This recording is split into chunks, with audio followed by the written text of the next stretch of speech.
हाँ, तो कल कोई क्वेश्चन दिए थे? नहीं दिए तो थे। वो ऑर्थो सेंटर निकालने वाला हो गया है कि नहीं हुआ है?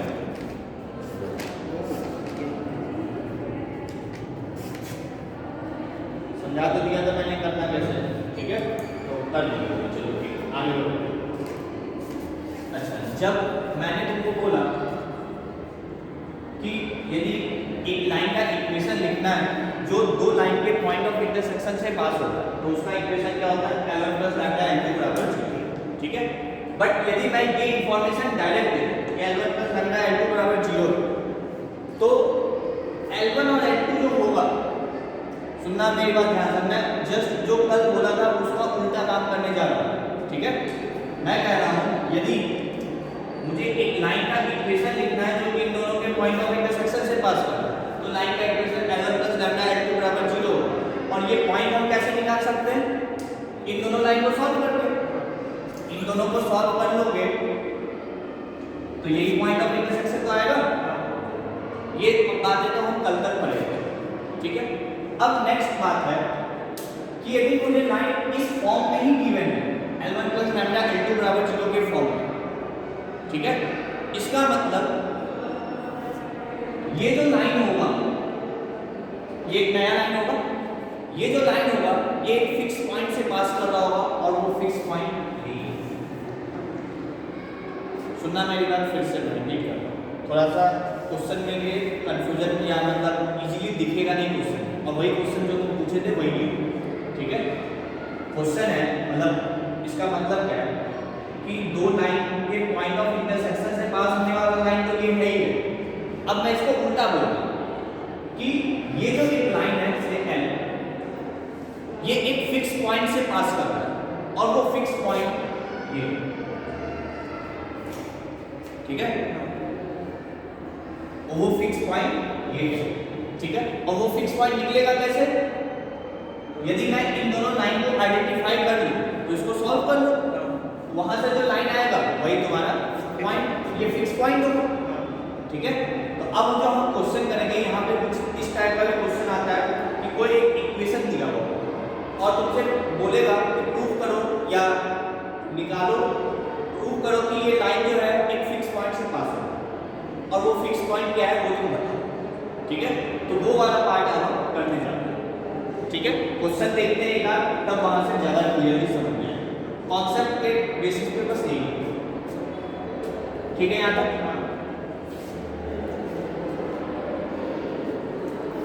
तो क्वेश्चन है, prove that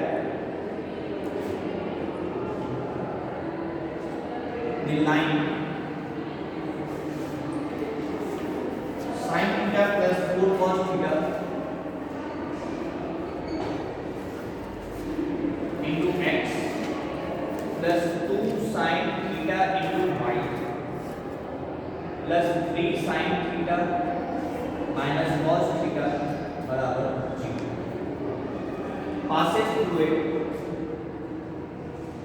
passes through a fixed point and also find the fixed point.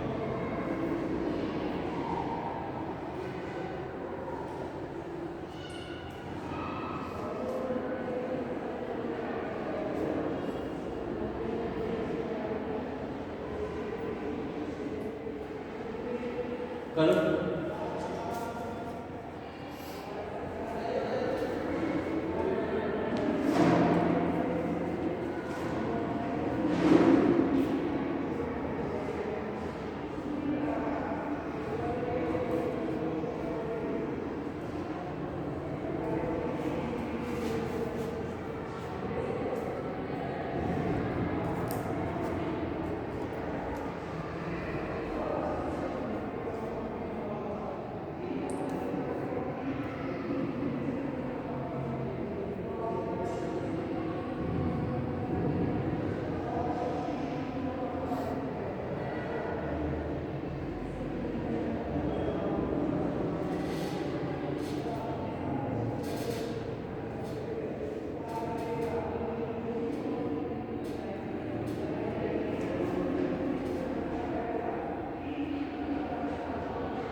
देखो ये वाला मैं बताता हूँ, ये तो बहुत सिंपल सा क्वेश्चन है, ठीक है। मुझे यहाँ पे sin थीटा cos थीटा दिख रहा है, मैं sin थीटा वाला टर्म एक साथ लिख ले रहा हूँ प्लस cos थीटा वाला टर्म एक साथ लिख ले रहा हूँ, ठीक है।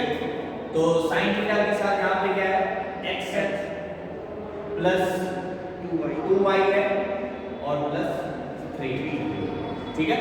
और cos थीटा के साथ यहाँ पे क्या है 4x और cos थीटा cos माइनस पर माइनस बराबर। कोई दिक्कत? मैं क्या कर रहा हूँ, इस पूरे इक्वेशन को cos थीटा से डिवाइड कर रहा हूँ, डिवाइड बाय cos थीटा, तो क्या हो जाएगा tan थीटा हो जाएगा into x plus 2y plus 3 plus 4x minus 1 बराबर 0। अब ध्यान से देखो, यदि मैं इसको L1 बोलूं, ये एक लाइन की इक्वेशन है, और यदि मैं इसको L2 बोलूं, तो जो मेरे पास इक्वेशन दिख रहा है वो मुझे L1 plus tan theta times L2 बराबर 0 ये कोई पैरामीटर है जो लैम्डा का काम करता है ना। लैम्डा के जब हम लैम्डा ना रखते tan थीटा रखते हैं, कुछ भी रख सकते हो, कोई भी पैरामीटर जैसी चीजें रख सकते हो, तो वो यहाँ पे हमने क्या किया tan थीटा रख दिया। इस फॉर्म का तुमको लाइन दिखने लगा, इसका मतलब क्या हुआ कि ये जो एक लाइन है, ये कोई लाइन होगा जो कि ये लाइन है, ये लाइन एक फिक्स पॉइंट से पास कर रहा होगा, और वो फिक्स पॉइंट क्या होगा बोलो, L1 और L2 का पॉइंट ऑफ इंटरसेक्शन। हाँ, अरे ये देखो इस फॉर्म का दिखने लगा कि नहीं, L1 प्लस लैम्डा L2 बराबर 0, इसका मतलब क्या होगा, ये फिक्स पॉइंट से ये एक लाइन है L, इसको L बोलो, ये तो एक पूरा एक लाइन है ना, ये भी एक लाइन है, ये भी एक लाइन है, बट ये एक नया लाइन बन गया। तो L जो है इसका मतलब क्या होगा कि L passes through point of intersection को मैं शॉर्ट में POI लिखता हूं, L passes through point of intersection of L1 बराबर 0 and L2 बराबर 0। हो गया, ये प्रूव करना था, ये तो बोला था प्रूव है, हो गया, ठीक है। ये एक लाइन का इक्वेशन है या नहीं है, ये हमें कैसे पता, क्योंकि x और y की इक्वेशन लीनियर है, इसलिए ये लाइन का इक्वेशन है, ठीक है। अब नेक्स्ट क्वेश्चन है कि वो फिक्स पॉइंट क्या होगा, जो फिक्स पॉइंट होगा वो क्या होगा, तो वो कैसे निकलेगा, इन दोनों लाइन को सॉल्व कर लो। तो देखो L1 बराबर क्या है 4x 1 बराबर 0, तो यहाँ से तो डायरेक्ट मिल गया x बराबर 1, और इसको यहाँ पे रख दो x प्लस 2y प्लस 3 बराबर 0, इसमें x बराबर 1/4 रख दो, तो y क्या आ जाएगा 3 प्लस 1/4 13/4 और 13/8 y आ जाएगा। वो फिक्स पॉइंट क्या है, ये मतलब फिक्स पॉइंट जो है और ये 1/4 कॉमन ये हो गया, समझ में आई बात। तो जो कल हम L1 प्लस लैम्डा L2 बोल रहे थे, उसी को और डिटेल में समझ रहे हैं, उसी का मीनिंग निकाला जा रहा है कि और इसका क्या मतलब है, कि सिंपल सा मतलब है ना, L1 प्लस लैम्डा L2 कब लिखे, जब ये एक लाइन की इक्वेशन है, सबसे पहले ये एक लाइन की इक्वेशन है, कौन से लाइन की इक्वेशन है, जो L1 और L2 के पॉइंट ऑफ इंटरसेक्शन से पास करता है, मतलब ये जो भी लाइन का इक्वेशन है वो इस फिक्स पॉइंट से पास कर रहा है, यदि इन दोनों को फिक्स कर दिया जाए, लैम्डा ही तो यहाँ पे अननोन है, लाइन तो फिक्स है, तो जब ये लाइन फिक्स है तो ये लाइन हमेशा इस फिक्स पॉइंट से तो पास करेगा ही करेगा, कोई भी लाइन चाहे ये लाइन हो, ये लाइन हो, ये लाइन हो, ये लाइन हो, कोई भी लाइन हो वो इस फिक्स पॉइंट से तो पास करेगा ही करेगा, ठीक है। वही फिक्स पॉइंट तुमसे समझो यहाँ पे पूछा जाए, पहले कल तक हम क्या कर रहे थे कि इसका इक्वेशन निकाल रहे थे जिसमें ये यूज कर रहे थे, अब तुम्हें ये गिवन है, ये फिक्स पॉइंट पूछा है, समझ में आ गई बात। तो सबसे पहले हम L1 प्लस लैम्डा L2 के फॉर्म में लाए और उसके बाद दोनों को सॉल्व करके point of intersection fix point निकाल लिया।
ये तो एक टाइप का क्वेश्चन है, ठीक है ना, जो तुम्हें इजीली दिख सकता है।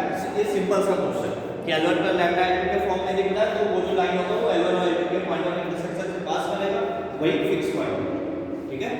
अब नेक्स्ट टाइप ऑफ प्रॉब्लम, ये मिटा दें।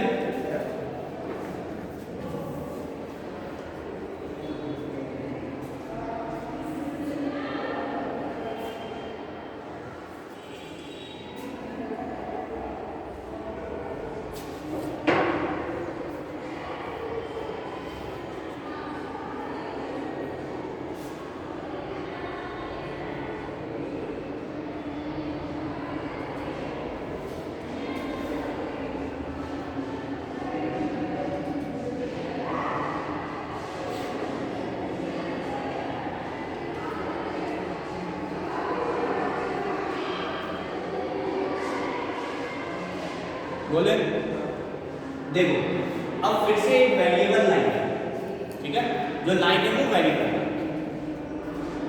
वो मान लो लाइन का इक्वेशन कुछ इस टाइप का ax + by + c बराबर है, और तुमसे बोलेगा प्रूव करो ये जो लाइन है ये एक फिक्स पॉइंट से पास कर रहा है, और वो तुमको क्या देगा, कुछ एक रिलेशन दे देगा a b c के टर्म्स में। मान लो क्वेश्चन क्या है, एक कोई वेरिएबल लाइन होगा कुछ इस टाइप का, मैं तो ये रैंडम सा लिख दिया हूं, जैसे ax + by + 3c बराबर 0 या कुछ भी दे सकता है, ठीक है। और तुमसे क्वेश्चन बोलेगा कि प्रूव करो ये जो लाइन है एक फिक्स पॉइंट से पास कर रहा है, ठीक है। तो इस केस में हमको क्या करना है, सब और तुमको एक रिलेशन देगा a b c के टर्म, जो अननोन जो यहाँ पे a b c यूज हो रहा होगा उसके टर्म में तुमको एक रिलेशन देगा, ठीक है। तो तुमको सबसे पहला काम क्या करना है कि इस रिलेशन को थोड़ा सा मॉडिफाई करना है। कैसे मॉडिफाई करना है, तो उसका सबसे पहला रूल है कि इसमें सब कुछ एक तरफ है, तो इसको भी सब कुछ एक तरफ ले आओ, मतलब 3a + 5b - 5c बराबर 0, ठीक है। नेक्स्ट काम है तुम्हारा जो कांस्टेंट टर्म है उसको दोनों में सेम बनाओ, वहां पे प्लस c है तो यहां पे भी प्लस c बनाओ। तो प्लस c बनाने के लिए क्या करेंगे, डिवाइड बाय -5 कर दें, तो ये हो जाएगा -3/5a - b + c बराबर 0।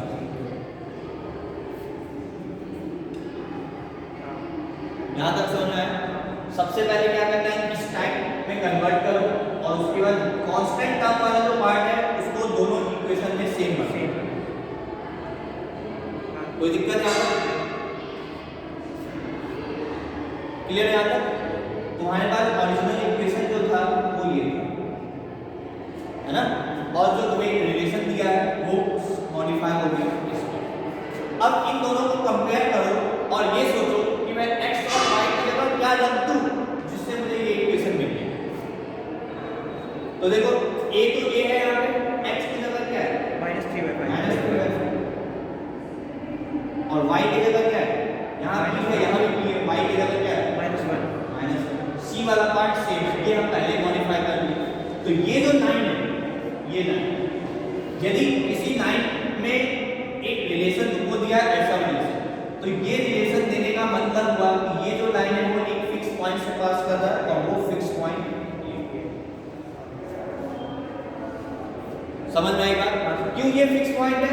यदि हम ये पॉइंट इस लाइन पे रखेंगे तभी मुझे ये रिलेशन मिले, है ना, और ये रिलेशन तो क्वेश्चन में गिवन है, मतलब इसको तो सेटिस्फाई करना ही चाहिए। इसका मतलब वो लाइन है। तो मतलब तुमको यहाँ पे सोचना क्या है, सोचना क्या है, इजीली दिख जा रहा है, मॉडिफाई किए इस इक्वेशन को, ये वाला पार्ट सेम बनाए, और उसके बाद ओरिजिनल इक्वेशन से कंपेयर किए कि x की जगह इसमें क्या रखें तो ये आ जाए, और y की जगह क्या रखें तो ये आ जाए। जो रखोगे x और y की जगह वही तुम्हारा फिक्स पॉइंट का काम करेगा। समझ में आ गई बात? क्लियर है? नोट कर लो।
prove that the line ax plus by plus 3c बराबर 0 passes through a fixed point if 2a 3b 5c are in AB arithmetic progression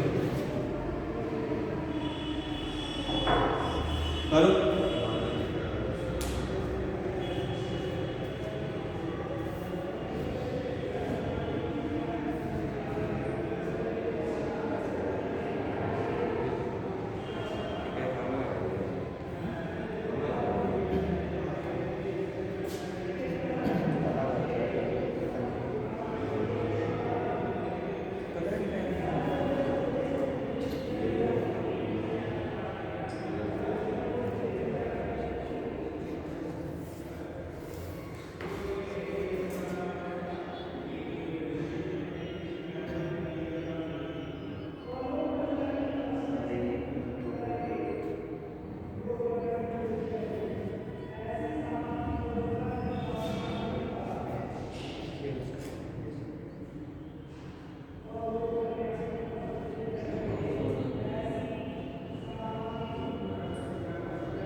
हो गया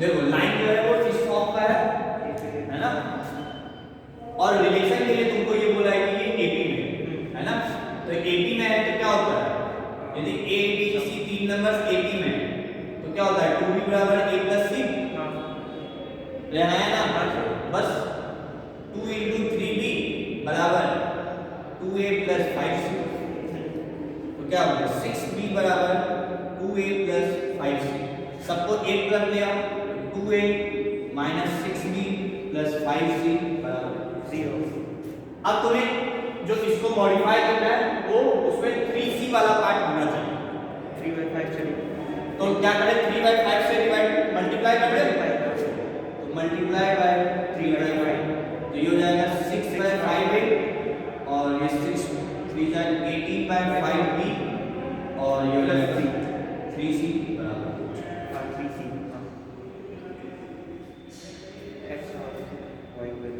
ठीक है अब एक जगह से यहाँ पे इस इक्वेशन को लिख लो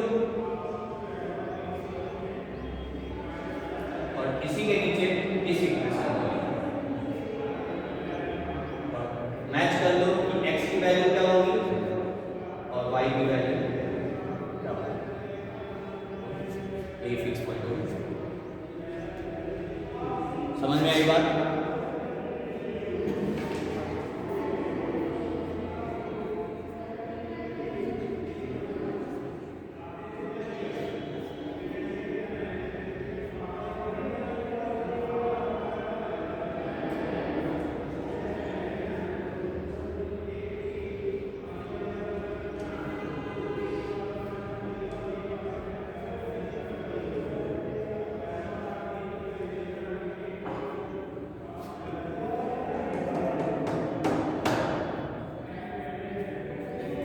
हटा दे हो गया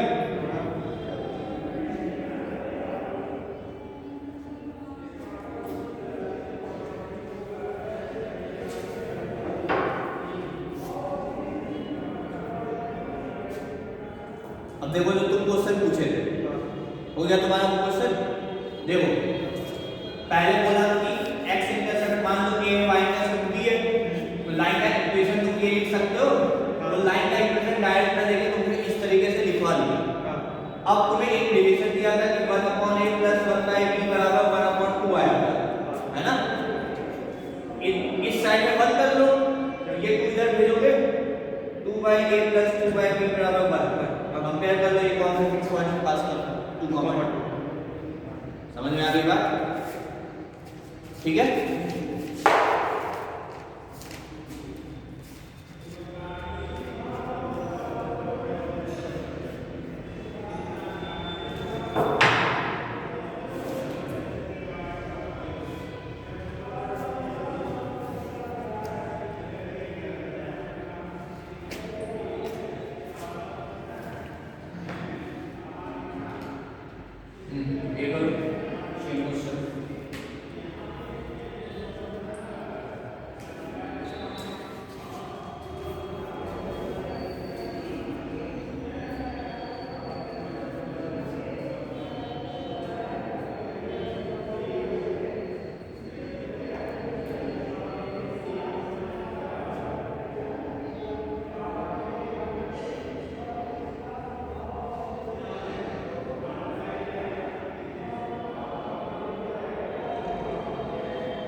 गया खत्म,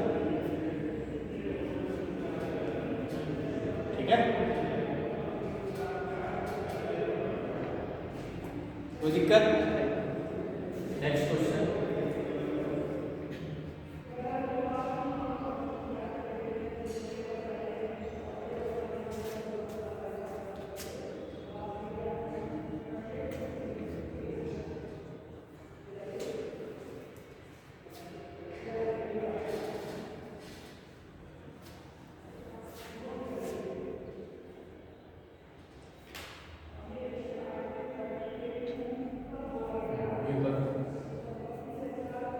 बोला prove that the line passes through one of the two fixed point, मतलब यहाँ पे दो फिक्स्ड पॉइंट आ रहा होगा जिसमें किसी एक से तो पास करेगा ही करेगा, ये तो बोल। जैसे हर एक गेयर में एक ही फिक्स पॉइंट आ रहा था ना, यहाँ वाले गेयर में क्या आएगा, दो फिक्स पॉइंट आएगा।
हो गया?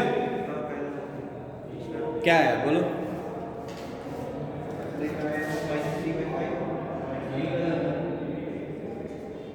थ्री ए प्लस बी कैसे है? देखो जो पहला है, यदि इसको सॉल्व करोगे तो 9a² + b² - 6ab - 25c² बराबर 0 लिख सकते हो। और ये जो है ये 3a - b का होल स्क्वायर लिखा है, और इसको तुम लिख सकते हो 5c का होल स्क्वायर। तो a² - b², a + b to a - b, तो a + b और a - b बराबर 0। तो इस बार तुमको या तो ये 0 या ये 0, तो देखो दो रिलेशन मिल गया, 3a - b + 5c बराबर 0, और दूसरा रिलेशन 3a - b - 5c बराबर 0। बस इसको इसी फॉर्म में कन्वर्ट करो, एक बार यहाँ से एक पॉइंट आ जाएगा और एक पॉइंट यहाँ से आ जाएगा, इसलिए बोला गया one of the two fix point, इससे या इससे। ठीक है, तो क्या करना है, c लाना है, 5 से डिवाइड कर दो और यहाँ पे -5 से डिवाइड कर दो। ठीक है, कंपेयर करो, यहाँ पे फिक्स पॉइंट क्या होगा, 3/5 -1/5, और यहाँ तो हो जाएगा -3/5 1/5।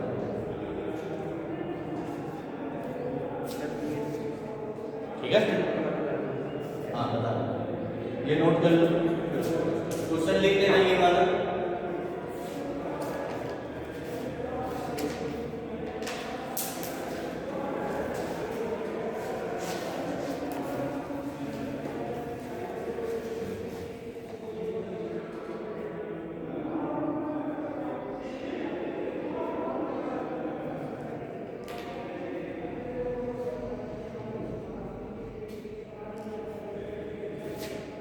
हो गया,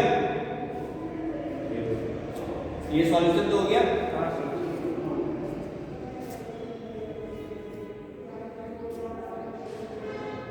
क्वेश्चन लिख लो फटाफट।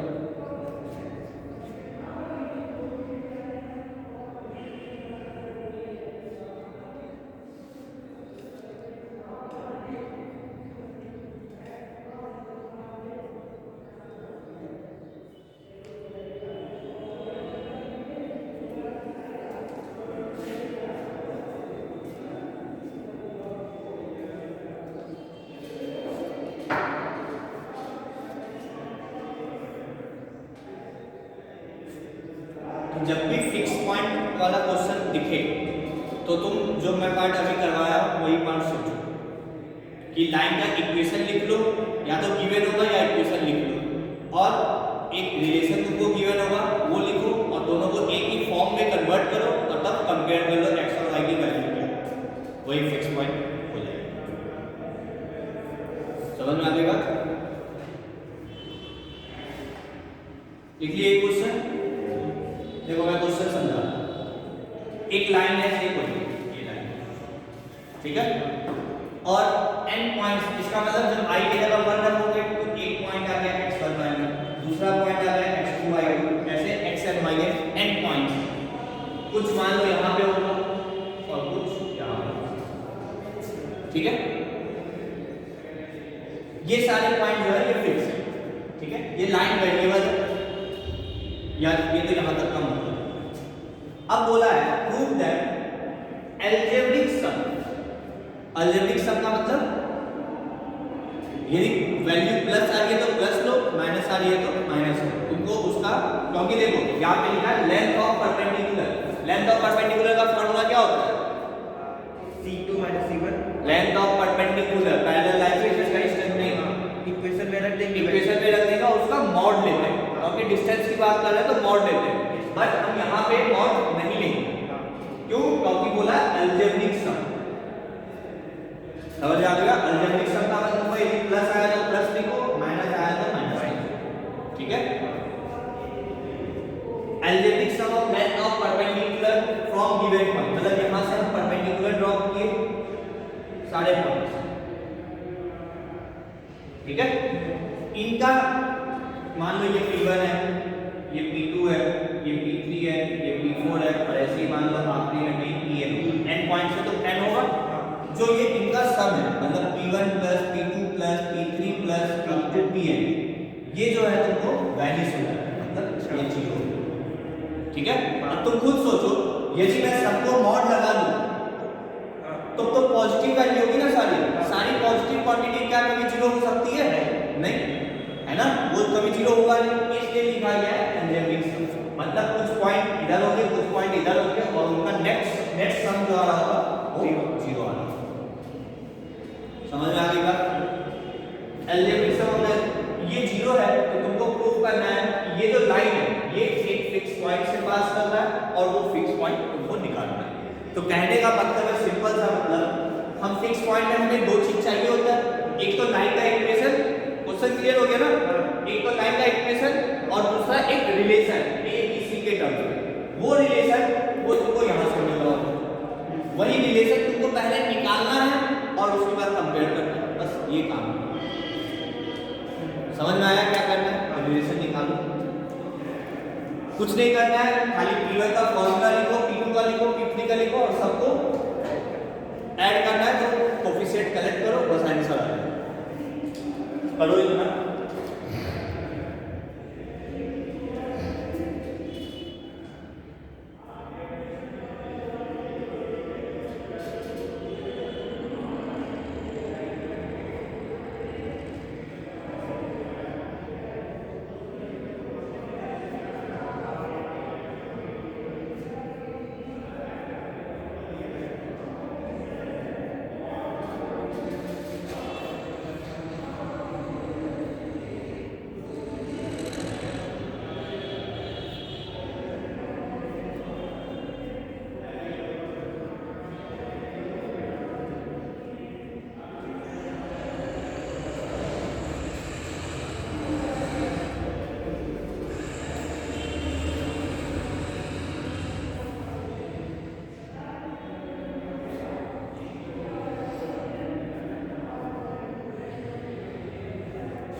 हो गया। क्या है वो फिक्स पॉइंट? x की वैल्यू आ रही है x1 plus x2 and order.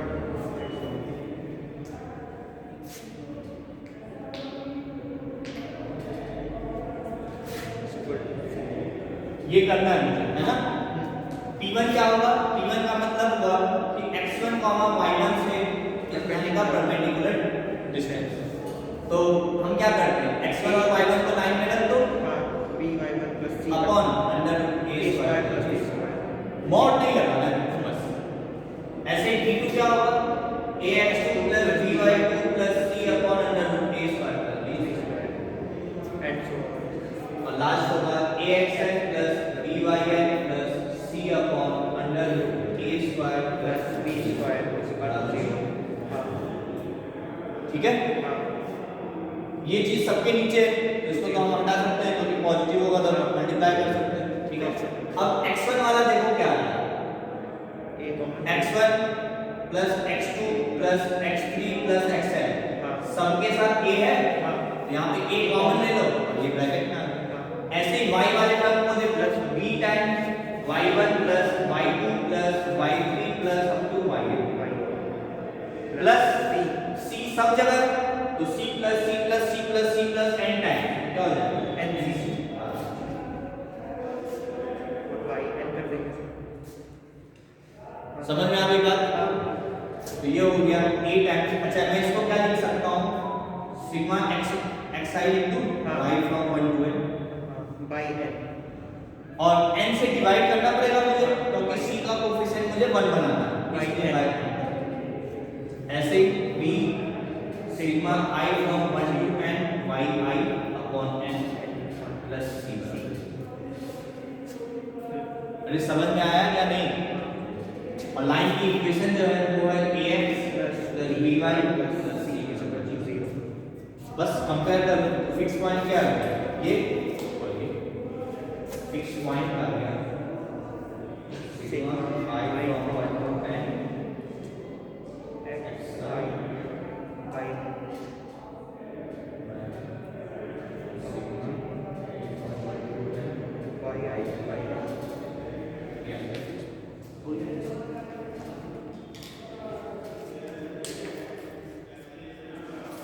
समझ में आ गई बात।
हो गया बेटा दे इसको। अच्छा यहीं पे ये दिख रहा है n की जगह 3 रख दो, मान लो मतलब p1 plus p2 plus p3 रख दो, तो जो फिक्स पॉइंट आएगा वो क्या आएगा, x1 plus x2 x1 plus x2 plus x3 by 3 और y1 plus y2 plus y3 by 3। मान लो मैं एक ट्रायंगल दिया जिसका एक पॉइंट है x1 y1 x2 y2 और तीसरा पॉइंट है x3 y3 और एक लाइन है सपोज करो यहाँ, ठीक है। तो इन पॉइंट से इस लाइन का परपेंडिकुलर डिस्टेंस का सम 0 आएगा, क्वेश्चन वही है, ठीक है। यदि ये 0 आएगा तो ये जो लाइन होगा ये एक फिक्स पॉइंट से पास करेगा और वो फिक्स पॉइंट क्या होगा, सेंट्रॉइड सेंट्रॉइड, ठीक है। क्यों, क्योंकि ये जो है सेंट्रॉइड का कोऑर्डिनेट है, ठीक है। इसलिए ध्यान रख सकते हो और कुछ खास नहीं, ठीक है यहाँ तक। तो ये जो क्वेश्चंस वगैरह था ये सब हमने पढ़ा अभी फैमिली ऑफ लाइंस, ठीक है। यहाँ पे फैमिली ऑफ लाइंस के साथ कोई दिक्कत यहाँ तक नहीं, ठीक है। तो अब तुम लोग काफी क्वेश्चंस कर सकते हो, सिर्फ एक टॉपिक एंगल बाइसेक्टर और पेयर ऑफ स्ट्रेट लाइंस वगैरह ये सब अभी हम नहीं पढ़े, बट फिर भी मैक्सिमम पार्ट क्वेश्चन तुम लोग कर सकते हो, ठीक है। तो एक जो छोटा सा टॉपिक है जो हम नहीं पढ़े वो पहले हम कवर कर लेते हैं, फिर एंगल बाइसेक्टर की तरफ बढ़ेंगे। जो छोटा सा टॉपिक है वो है लोकस। वैसे तो ये मुझे सबसे पहले पढ़ा देना चाहिए, ठीक है।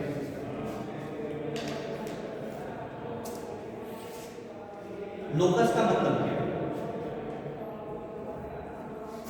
लोकस जो है सिंपली एक कर्व है या कह सकते हो एक पाथ है, रास्ता है किसी पॉइंट, मतलब किसी पॉइंट का मुझे लोकस निकालना, मतलब उसका मतलब ये हुआ कि वो किस कर्व पे मूव करता है या वो किस रास्ते की तरफ मूव कर रहा है, उस कर्व का तुमको इक्वेशन बता दो। मैथ्स में बात कर रहे हो तो इक्वेशन की बात करें, उस कर्व का इक्वेशन बता दो, वही उस पॉइंट का लोकस कहलाता है। सिंपल सा, जैसे फॉर एग्जांपल सपोज करो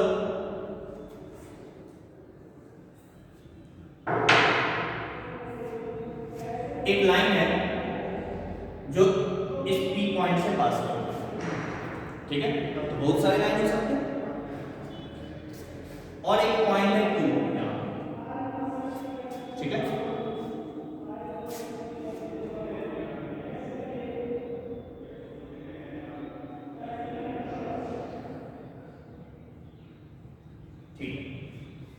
ये लाइन फिक्स नहीं है, ये लाइन P से तो पास कर रहा है, बट कैसे पास कर रहा है? लाइन ऐसा भी हो सकता है, लाइन ऐसा भी हो सकता है, लाइन ऐसा भी हो सकता है, ठीक है।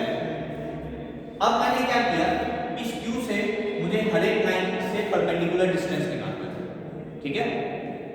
तो एक बार परपेंडिकुलर डिस्टेंस ये होगा, इस लाइन से यदि देखेंगे, इस लाइन से परपेंडिकुलर डिस्टेंस देखोगे तो ये होगा, इस लाइन से परपेंडिकुलर डिस्टेंस देखोगे तो ये होगा, इस लाइन से परपेंडिकुलर डिस्टेंस देखोगे तो ये होगा।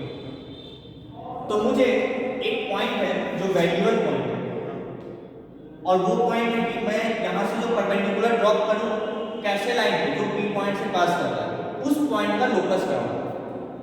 तो तुम देखो यहां से, यदि ये लाइन लूं तो वो पॉइंट यहां पे, ये लाइन लूं तो वो पॉइंट यहां पे, ये वाला लाइन लूं तो वो पॉइंट यहां पे, ये वाला लाइन लूं तो वो पॉइंट यहां पे। तो ये जो पाथ बन रहा है ऐसा कुछ, ठीक है, यही उस पॉइंट का locus of that variable point, ठीक है। वो वेरिएबल पॉइंट के बारे में तुमको कुछ कंडीशन देगा, जैसे यहां पे कंडीशन दिया कि इस पॉइंट का वो वेरिएबल पॉइंट से जो परपेंडिकुलर डिस्टेंस है उसका लोकस निकालना। तो क्योंकि ये लाइन तो फिक्स नहीं है ना, तो परपेंडिकुलर डिस्टेंस फिक्स नहीं होगा, वो डिस्टेंस फिक्स नहीं होगा, तो वो इस लाइन के केस में ये होगा, इस लाइन के केस में ये होगा, इस लाइन के केस में ये होगा, इस लाइन के केस में ये होगा। तो ये एक पाथ, ये जो पॉइंट है, फिर मैं यदि मान लो एक लाइन इसके बीच में, ये तो मैं कुछ पॉसिबिलिटीज बनाया, लाइन तो और सारे है ना, तो यहां से परपेंडिकुलर डालेंगे, यहां कहीं आएगा, तो ये सारा जो पॉइंट होगा परपेंडिकुलर वाला, वो एक कर्व पे मीट करेगा, उस कर्व का इक्वेशन जो होगा वही बेसिकली लोकस है। समझ में आ गई बात? कोई दिक्कत नहीं। तो लोकस का डेफिनेशन है, locus of a variable point, किसी वेरिएबल पॉइंट का लोकस निकालते हैं, जैसे यही पॉइंट, ये पॉइंट मूव कर रहा है तो ये वेरिएबल पॉइंट हो गया। तो locus of a variable point is the curve और पाथ और it's segment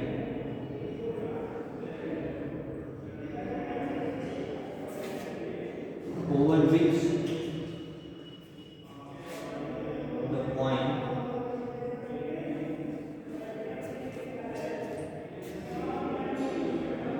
moves while satisfying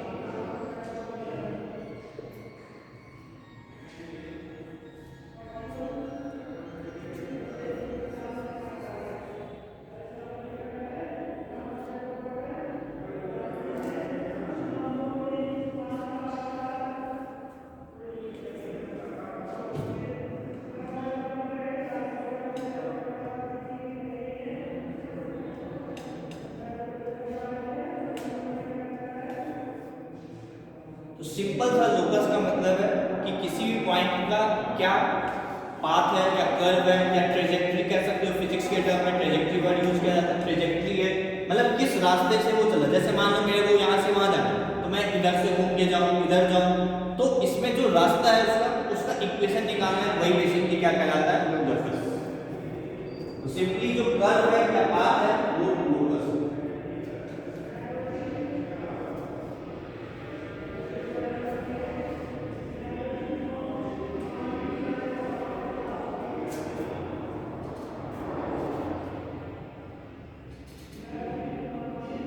ठीक है, locus of a variable point is the curve path और इट्स सेगमेंट, मतलब कोई भी मान लो इतना सा ही पार्ट है, ये कोई कर्व इसका कुछ, जैसे ये यहाँ पे यदि देखोगे तो मुझे लगता है सर्कल बन जाएगा, तो इस पार्ट का नाम हो गया सर्कल।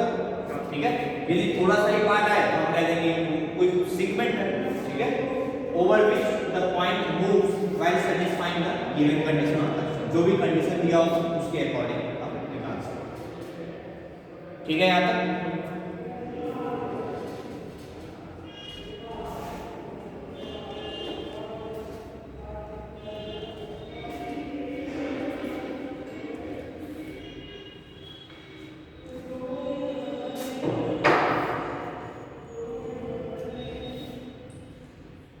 कुछ प्रोसीजर है जिसको हम फॉलो करेंगे लोकस निकालने के। ठीक है, तो पहला स्टेप है step 1, assume the point of which assume the point locus of which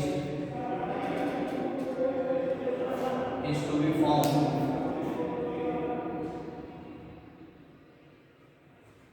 as x comma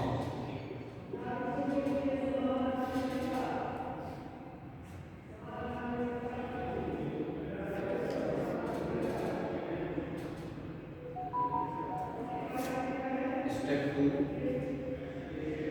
देखो फिर मैं समझा इंट्रोड्यूस पैरामीटर्स तो या कोई भी वेरिएबल corresponding to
हो गया।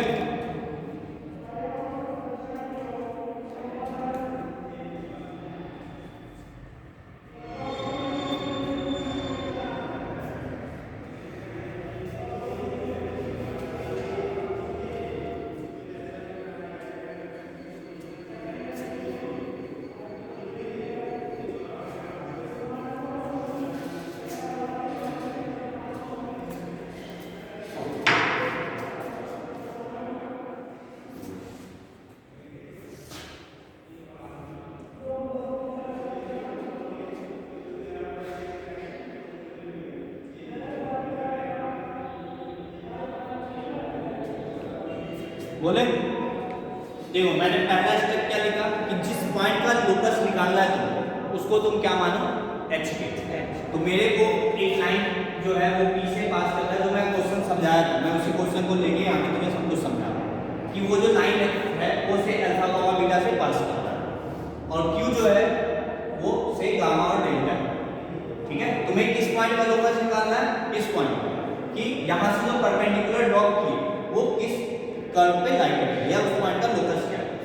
पॉइंट का लोकस निकालना है, सबसे पहला स्टेप उसका कोऑर्डिनेट मान लो h, k। ठीक है, यहां तक ये हो गया पहला स्टेप। ठीक है, दूसरा स्टेप है इंट्रोड्यूस पैरामीटर्स या variable corresponding to variability in the question. अब तुमको एक कोई भी पैरामीटर एक या एक से ज्यादा भी इन्वॉल्व करना पड़ सकता है, वो डिपेंड करेगा कि क्वेश्चन क्या है। ठीक है, जैसे यहाँ पे समझाने से अच्छा है मैं थोड़ा एक दूसरा क्वेश्चन लेता हूं। मान लो एक रॉड है जिसका लेंथ L। ठीक है, अब बहुत लोग क्या करेंगे यहाँ पे कि ये मान लेंगे A है, ये मान लेंगे B है। ठीक है, अब यहाँ पे और ये मान लेंगे थीटा। ठीक है, तो यहाँ पे तुमको कितने अननोन दिख रहे हैं? मान लो ये L गिवन है, तो A अननोन है, B अननोन है, थीटा अननोन है, तीन पैरामीटर दिख रहा है। तो हमेशा क्वेश्चन सॉल्व करने का रूल ये होना चाहिए कि कम से कम पैरामीटर को इन्वॉल्व करो। ठीक है, अब जैसे ये A और B जो है ये तुम जबरदस्ती इन्वॉल्व कर लियो, तुम L और थीटा के टर्म्स में ये लेंथ निकाल सकते हो और L और थीटा के टर्म्स में ये भी लेंथ निकाल सकते हो। तो एक पैरामीटर देखो, इसी क्वेश्चन को कोई बंदा सॉल्व कर रहा है जिसमें 3 पैरामीटर ले और एक उसी क्वेश्चन को सॉल्व कर रहा है सिर्फ एक पैरामीटर लेकर। समझ में आ रही बात? तो क्वेश्चन में जो पैरामीटर कभी भी क्वेश्चन में यूज करो तो हमेशा टारगेट ये होना चाहिए कि कम से कम पैरामीटर हम यूज करें। अब जैसे यहाँ पे क्वेश्चन है, ठीक है, अब पैरामीटर को इंट्रोड्यूस करना, अब वो क्वेश्चन पे डिपेंड करेगा कि क्या पूछा गया। तो यदि मेरे को ये परपेंडिकुलर निकालना है, मान लो मैंने मान लिया कि इसका स्लोप m। ठीक है, तो ये हमारे लिए क्या होगा? पैरामीटर होगा। मुझे जो हम फाइनल आंसर निकालेंगे वो उसमें हमें क्या क्या दिखना चाहिए, ये दिख सकता है, ये दिख सकता है और h ये दिख सकता है, इसको तो हम बाद में हटा देंगे। बट जो फाइनल आंसर होगा हमारा उसमें से ये m गायब हो जाना चाहिए।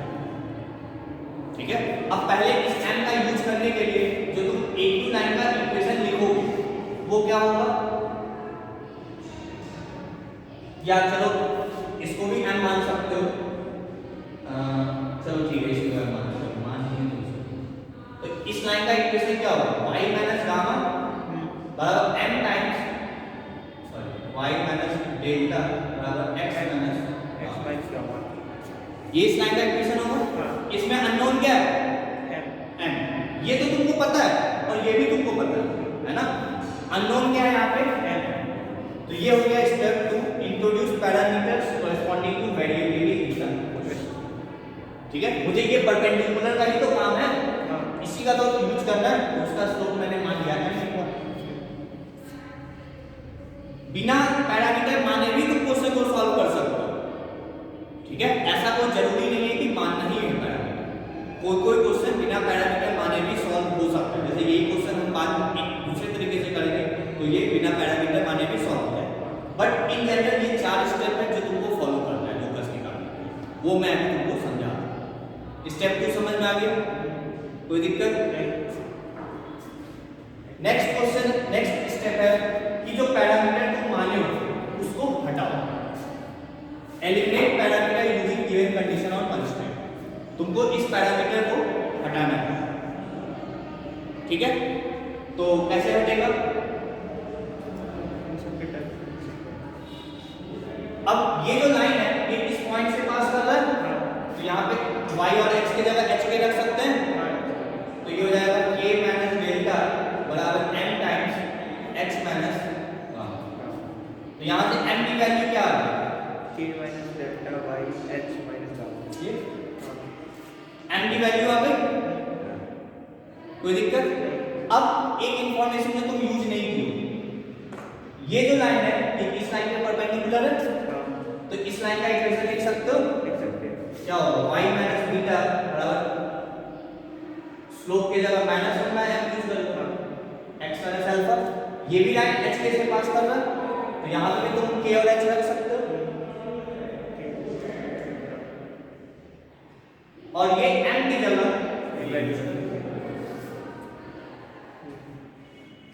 समझ में आ गई बात? हो गया क्वेश्चन? ठीक है, तो eliminate parameter using given condition of constraint. In eliminate, जो इसको एलिमिनेट करने के बाद जो इक्वेशन आएगा है ना, उसको एलिमिनेट कहते हैं, ठीक है, क्योंकि एलिमिनेट कर रहे हो ना पैरामीटर, इसलिए उसका नाम है एलिमिनेट। वो इक्वेशन जो आएगा, जब तुम देखो यहाँ से m को हटाओगे तो सब कुछ तुमको h और k के टर्म्स में दिख रहा है, तो h और k को लास्ट स्टेप में जब पैरामीटर जो यूज किए उसको हटा दिए, तब जो इक्वेशन आएगा उसमें h और k की जगह तुमको क्या रख देना है, x और y, x की जगह x और k की जगह y, तब जो इक्वेशन मिलेगा वही तुम्हारा लोकस होगा। समझ में आएगा? फिर से मैं रिपीट कर रहा हूँ, सिंपल सा स्टेप देखो क्या है, ये तो मैं लिखवा दिया, जो कहानी थी वो लिखना जो होता है कॉपी में, इस पे लिखवा दिया। सबसे पहले जिस पॉइंट का लोकस निकालना है उसको एच के मानो, यदि कोई पैरामीटर इन्वॉल्व करने की जरूरत है तो इन्वॉल्व करो, ठीक है, और फिर जो भी कंडीशन दिया हुआ है, जो भी क्वेश्चन में बोला है उस कंडीशन देगा ना, ऐसा थोड़ी कि कुछ भी यूज कर लिए, जो कंडीशन दिया है उसके अकॉर्डिंग उस पैरामीटर को हटाने की कोशिश करो, और वो हटाने के बाद जो h और k में इक्वेशन आएगा उस h k को x और y से रिप्लेस कर दो, वही तुम्हारा लोकस है। समझ में आ गई बात? यहां तक कोई दिक्कत नहीं? अच्छा, अब एक जो अच्छा इसको निकाल लेते हैं।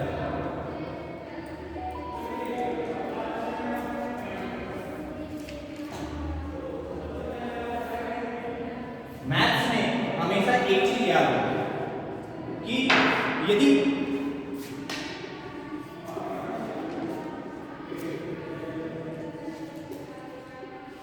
ये दो इक्वेशन है और यहां से यदि x और y की वैल्यू निकालनी है तो दो वेरिएबल यूज हो रहा है, तो तुमको कम से कम दो इक्वेशन चाहिए तभी तुम x और y सॉल्व कर सकते हो, है ना? वैसे ही यदि किसी पैरामीटर को एलिमिनेट करना है जो हम लोकस में कर रहे हैं, ऐसा करने के लिए तुम्हें यदि एक पैरामीटर इन्वॉल्व है ना, तो तुम्हें कम से कम दो इक्वेशन चाहिए, ठीक है? जब किसी वेरिएबल की वैल्यू सॉल्व करनी है तब तो जितने वेरिएबल उतने ही इक्वेशन, बट जब किसी पैरामीटर को एलिमिनेट करना मतलब उसको हटाना है और एक नया इक्वेशन लाना जिसमें ये पैरामीटर न दिखे, उसके लिए तुम्हें जितने पैरामीटर है उससे एक ज्यादा इक्वेशन चाहिए होता है। समझ में आएगा? कोई दिक्कत? यहां तक चीजें क्लियर है?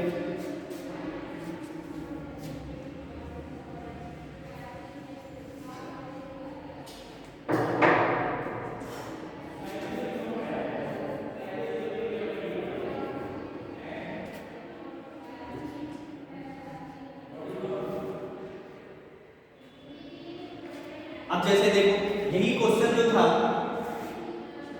ये से P पॉइंट है, अल्फा कॉमा बीटा, ये Q पॉइंट है, से गामा कॉमा डेल्टा, और ये पॉइंट का लोकस निकालना है H कॉमा Q, है ना? हम जो दो पार्ट में किए कि इसका स्लोप m माने तो इसका स्लोप -1/m होगा, यही तो किए। तुम यहाँ पे डायरेक्ट कर सकते थे कि इसका स्लोप निकालो और इसका स्लोप निकालो, दोनों को -1 के बराबर कर दो, तो देखो क्या होगा, k minus delta upon h minus into beta minus k alpha minus h minus बराबर माइनस। क्या यहाँ पे कोई पैरामीटर आया है? नहीं, ये h और k में ही तो इक्वेशन है, और अल्फा बीटा गामा डेल्टा ये फिक्स क्वांटिटी ये तुमको गिवन है। इसी इक्वेशन में यदि h को x से रिप्लेस कर दो और k को y से रिप्लेस कर दो, तो यही हो गया लोकस। तो यहाँ पे हमने क्या किया, हमें कोई पैरामीटर मानने की जरूरत नहीं पड़ी। तो मैं यही बोलना चाह रहा हूँ कि ऐसा कोई जरूरी नहीं है कि हर एक इक्वेशन में तुमको पैरामीटर मानने की जरूरत पड़ेगी। बिना पैरामीटर माने भी क्वेश्चन सॉल्व हो सकता है, वो डिपेंड करेगा क्वेश्चन कैसा है। ऐसा कोई जरूरी है कि हर एक क्वेश्चन बिना पैरामीटर और पैरामीटर माने दोनों से सॉल्व होगा, ऐसा कोई जरूरी नहीं है, ठीक है? इसी को जैसे इस क्वेश्चन में मैं m1 m2 बराबर डायरेक्ट यूज कर दिया। यही चीज यदि तुम m मानते, यदि इसका स्लोप m मानते तो इसका स्लोप -1/m मानते, तब यूज करते। यूज तो इंफॉर्मेशन उतना ही करना है, ठीक है ना? बट वही है कि उसको तुम कैसे यूज करते हो। तो यही इसका लोकस होगा। यदि इसको और सॉल्व करोगे, देखो क्या है, ये आ जाएगा k minus delta beta minus k बराबर minus times h minus gamma alpha minus h। ये आ गया, तो ये हो गया k माइनस डेल्टा, यहाँ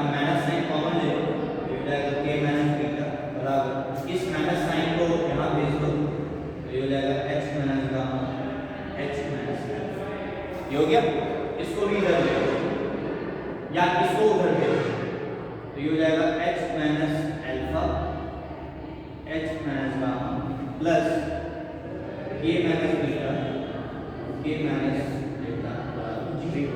अब क्या करना है तुमको, h को x से और k को y से रिप्लेस करना है, तो ये हो गया x minus alpha x minus gamma plus x minus beta x minus delta. ये आ गया तुम्हारा रिक्वायर्ड। समझ में आएगा? तो ये लूप्स समझ में आ रहा है कुछ या नहीं आ रहा है? क्लियर है यहाँ तक? नोट कर लो फिर आगे बढ़ो।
देखो इस क्वेश्चन को मैं ही बताता हूँ क्योंकि मुझे इससे कुछ समझाना है।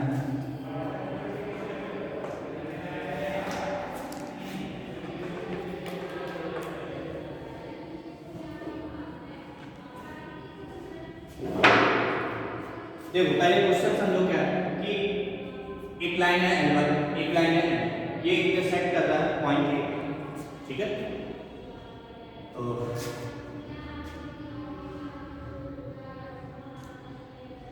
मान लो यहाँ पे कोई पॉइंट है, ठीक है, और एक वेरिएबल लाइन है जो ए से इंटरसेक्ट कर रहा है एक्सिस पे at B and C respectively. Then find the locus of mid point of B and C. ये पॉइंट बी है और इसका लोकस मुझे निकालना है, ठीक है। देखो क्वेश्चन को कई तरीके से सोचा जा सकता है, ठीक है। सुनो, यहाँ पे ये क्वेश्चन लेने का मेरा मेन एम क्या है, क्वेश्चन को कई तरीके से सोचा जा सकता है। जैसे मैंने एक तुमको बात बोला कि क्वेश्चन में कोशिश करो कि कम से कम पैरामीटर इन्वॉल्व हो, है ना। उसी तरीके से क्वेश्चन को सोचने का जो पॉइंट ऑफ व्यू होना चाहिए लोकस का, वो एक तो तुम ज्यादा से ज्यादा इंफॉर्मेशन यूज कर पाओ, प्लस लोकस के ही पॉइंट ऑफ व्यू से सोचना चालू करो। इसका क्या मतलब है, देखो इस क्वेश्चन को तुम दो तरीके से सॉल्व कर सकते हो। पहला तरीका, तुम्हें किस पॉइंट का लोकस निकालना है ना। जो बी पॉइंट होगा और सी पॉइंट होगा उसका कोऑर्डिनेट कैसा होगा। बी पॉइंट का कोऑर्डिनेट मान लो एक्स कोऑर्डिनेट कुछ होगा और वाई कोऑर्डिनेट 0 होगा, और सी पॉइंट का 0 वाई सी होगा। कोई दिक्कत। और तुम्हें पता है ये जो एच और के है, सुनो मेरी बात ध्यान से, ये जो एच और के है ये बी और सी का मिड पॉइंट है ना।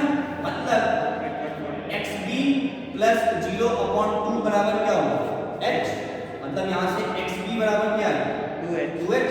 और ऐसे ही यदि तुम वाई सी निकालोगे तो आ जाएगा 2k, 0 plus Y C upon 2 बराबर के। तो ये जो पॉइंट तुम x और yc माने हो, इसके जगह तुम क्या लिख सकते हो 2h, 0 और इसके जगह 0, 2k। मतलब मैं क्वेश्चन को यहीं से सोचना स्टार्ट कर रहा हूं, इधर से वापस जाओ, ऐसा सोचो। समझ में आ रही है बात। मैं पहले ये पॉइंट निकाल के फिर लाइन का इक्वेशन लिख के फिर इंटरसेप्ट नहीं निकाला, मैं यही मान लिया ये उससे ये दोनों निकाल लिए और अब लाइन का इक्वेशन लिख ले लो। मुझे x इंटरसेप्ट और y इंटरसेप्ट पता चल गया, तो लाइन का जो इक्वेशन होगा l, ये l है, ये l1 है, ये l2 है। तो जो लाइन का इक्वेशन होगा वो मैं x/2h प्लस y/2k बराबर 1 कर सकता हूं। कोई दिक्कत। तो ये लाइन का इक्वेशन मिल गया। अभी मुझे h और k में डायरेक्ट रिलेशन नहीं मिला, है ना। जब मेरे को h और k में रिलेशन चाहिए तो ये x और y नहीं होना चाहिए, समझ में आएगा। अदरवाइज क्या होगा, ये तुम यहाँ पे x की जगह x लिख दिए और y के k की जगह y लिख दिए, तो ये तो कैंसिल हो गया। तो 1/2 + 1/2 बराबर 1 आ गया। तो क्या रिलेशन थोड़ी कुछ है, ये समझ में आएगा तुमको। अब देखो मैं इंफॉर्मेशन कैसे यूज कर रहा हूँ, क्वेश्चन में कहीं भी कुछ नहीं लिखी मैंने तुमको। ये लाइन और ये लाइन, तीनों लाइन इस पॉइंट से पास कर रहा है, इसका मतलब ये तीनों लाइन कॉन्करेंट है पॉइंट ए पे। L, L1, L2 कॉन्करेंट है A, तो कॉन्करेंसी की कंडीशन लगा दो। क्या होता है कॉन्करेंसी का कंडीशन, डिटरमिनेंट ना x का कोएफिशिएंट यहाँ पे क्या है 1/2h, है ना। y का 1/2k और कांस्टेंट टर्म -1। इस लाइन का इक्वेशन में a1 b1 c1 और इसमें a2 b2 c2 0। अब इसमें क्या x और y आ रहा है, h और k में तो ये रिलेशन आ रहा है, ये सब तो तुमको पता है। और h और k में एक रिलेशन आ गया, इसको तुम सॉल्व करोगे तो एक आ जाएगा रिलेशन। बट यहीं पे तुमको दिख रहा है कि यही लोकस है, अरे दिखाया नहीं, ये तो तुमको पता है, ये भी तुमको पता है। और ये h और k में ही तो एक रिलेशन देगा, तो इसमें h को x से रिप्लेस कर दो और k को y से रिप्लेस कर दो, तो यही तुम्हारा रिक्वायर्ड लोकस हो जाएगा। समझ में आई बात। तो 1/2x 1/2y - 1 a1 a2 b1 b2 c1 c2 बराबर 0। यही तुम्हारा रिक्वायर्ड लोकस है। समझ में आई बात। तो यही कहने का मतलब ये है कि तुम क्वेश्चन को ठीक है, लोकस में कुछ है नहीं, थ्योरी के नाम पे कुछ है नहीं, ठीक है। क्वेश्चन में फंसते चले जाओगे, ये थोड़ा सा ध्यान से नहीं करोगे। ये एक तरीका है कि क्वेश्चन को लोकस के पॉइंट ऑफ व्यू से ही सोचना चाहिए, ठीक है, यदि पॉसिबल है तो। ऐसा कोई जरूरी नहीं कि हमेशा पॉसिबल हो ही। समझ में आ रही है बात? तो हम इधर से सोचे तो मुझे क्वेश्चन इजीली सॉल्व हो। कुछ इन्फॉर्मेशन देखो, इन्फॉर्मेशन तुमको क्वेश्चन में, जैसे ये कहीं पे क्वेश्चन में यूज नहीं किया कि L1 L2 L3 कंपोनेंट है, ये तुम्हें खुद देखना पड़ेगा कि जब ये तीनों लाइन उसी पॉइंट से पास कर रहा है और हम टॉपिक पर है कॉन्फ्लुएंसी ऑफ लाइन, उसको यूज की बस आ गया। समझ में आई बात? अब देखो मैं एक दूसरा मेथड भी यूज करूंगा जो तुम्हें कितना लंबा दिखेगा, इसको नोट कर लो पहले, तब फिर मेथड बता जो इन जनरल सब लोग सोचते हैं।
जो मेथड 2 है वो देखो, जो इन जनरल सारे बच्चे सोचते हैं, क्या क्वेश्चन के पॉइंट ऑफ व्यू से सोचना चाहते हैं।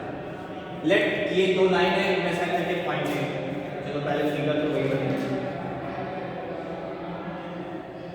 ये पहले ये L1 है, ये और ये B है, ये C है, ये H है, ठीक है। अब तुमसे सबसे पहले बोला है कि लेट L1 बराबर दिस एंड L2 बराबर intersect at A point A, और जो वेरिएबल लाइन है वो इस पॉइंट से पास कर रहा है, तो जो लाइन L का इक्वेशन होगा वो L1 प्लस लैम्डा L2 बराबर 0 लिख सकते हैं। तो इस लाइन का इक्वेशन मुझे मिल गया लैम्डा के टर्म। अब यहाँ पे देखो लैम्डा क्या है, पैरामीटर। समझ में आ रही है बात? पहले वाले मेथड में मैंने पैरामीटर यूज नहीं किया, अब यहाँ पे आ गया पैरामीटर। तो इस लाइन का इक्वेशन तुम लिख दिए, तो चलो मैं लिख दे रहा हूँ a1x plus b1y plus c1 plus lambda times a2x plus b2y plus c2 बराबर 0, ठीक है। अब तुम इस लाइन को सॉल्व करके x इंटरसेप्ट और y इंटरसेप्ट निकाल सकते हो, ठीक है। x इंटरसेप्ट का मतलब ये आ गया और y इंटरसेप्ट का मतलब ये आ गया, मतलब x इंटरसेप्ट से तुमको b मिल गया और y इंटरसेप्ट से c मिल गया। मान लो वो जो है से x b, 0 है और ये 0, y से मैं इंटरसेप्ट निकालने लगा। x इंटरसेप्ट निकालने के लिए क्या करोगे, y को 0 रख दो, और y इंटरसेप्ट निकालने के लिए क्या करोगे, x = 0। तो ये लैम्डा के टर्म्स में है। मुझे समझ में आ रहा है ना, मैं सॉल्व नहीं कर रहा, मैं समझा रहा हूं कि पहले लाइन का इक्वेशन लिखे, वो हो गया L1 plus lambda L2। Line का x इंटरसेप्ट निकालना है तो y को 0 रख दो, तो x इंटरसेप्ट आ गया, वो मान लो कुछ ही आ गया, ये लैम्डा के टर्म्स में है ना। ऐसे x को 0 रख दिए तो y इंटरसेप्ट आ गया, मतलब वो c का वैल्यू आ गया। यहां तक कोई दिक्कत नहीं। अब इन दोनों का मिड पॉइंट ये है, तो क्या हो जाएगा एक्स बी अपॉन 2 बराबर एच और वाई सी अपॉन 2 बराबर के, है ना। यहाँ से तुम एक्स बी और वाई सी निकालोगे, वो भी लैम्डा सॉरी एक्स बी और वाई सी तो निकल गया है ना। तो यहाँ से तुम सॉल्व करके लैम्डा की वैल्यू निकाल पाओगे। समझ में आ रही है बात? बस फिर वहां से आंसर आता है। जब लैम्डा की वैल्यू निकल गई तो चाहे सही निकल तो आंसर। समझ में आ रही है बात? तो एक तरीका ये है सॉल्व करने का, एक तरीका जो हम पहले डिस्कस किए। समझ में आ रही है? तो कई सारे तरीके हो सकते हैं क्वेश्चन को सॉल्व करने के लिए, उसके लिए कोई रास्ता नहीं है, ठीक है। बट ये भी देखना है कि मेरा एग्जाम में टाइम बचे, है ना। लेंथी मेथड थोड़ा सा अवॉइड करना चाहिए, ठीक है। तो ठीक है, अभी हम लोकस में क्वेश्चन नहीं लिए, तो लोकस में मैं कल क्वेश्चन लूँगा, ठीक है, फिर आगे बढ़ेंगे। तो यहाँ तक पढ़ के, ठीक है।